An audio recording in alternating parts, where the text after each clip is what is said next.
Ebó, a limpeza espiritual.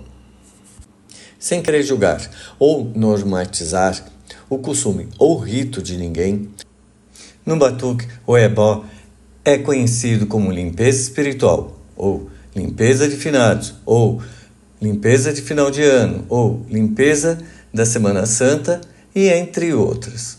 Porém, nesse vídeo usaremos o termo ebó, que, segundo Beniche, o ebó é uma oferenda ou sacrifício para as divindades. No Batuque fazem ebó com comidas cozidas ou cruas, com doces, flores, tecidos, entre outros elementos, incluindo animais. A finalidade de fazer um ebó é para ajudar o emocional, ou a saúde, ou o trabalho, ou até mesmo o equilíbrio pessoal, entre outros problemas que a humanidade sofre. Há famílias do Batuque que fazem o ebó individual, ou seja, uma limpeza para cada pessoa. Há famílias do Batuque que fazem o ebó coletivo. Nesse caso, este ebó é passado em várias pessoas, podendo ficar 2 ou 3 dias arreado para continuar a passar num número infinito de pessoas. Há famílias do Batuque que fazem a maioria dos ebós sem usar uma gota de sangue. Há famílias do Batuque que fazem o ebó com poucos materiais, muitas vezes chegando a usar elementos encontrados na natureza.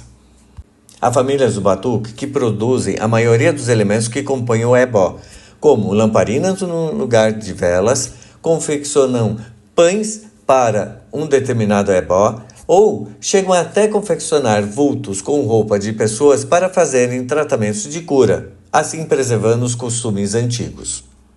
No Ilê Xenagokop, procuramos seguir a tradição familiar, onde o ebó é individual, ou seja, não passamos a mesma limpeza em mais de uma pessoa. Considerações. Segundo Luiz Marins, o que interessa para o Yorubá moderno não é a quantidade de itãs que o sacerdote sabe recitar, mas a receita do ebó que resolverá o problema dele. E isto o Batuque tem de sobra. O nosso canal preserva a cultura, história e memórias do Batuque do Rio Grande do Sul. Por isso, curtam, compartilhem e nos ajude a divulgar o Batuque. E por hoje ficaremos por aqui. Continuem a enviar sugestões de pautas e dúvidas para o nosso canal. Até a próxima, pessoal!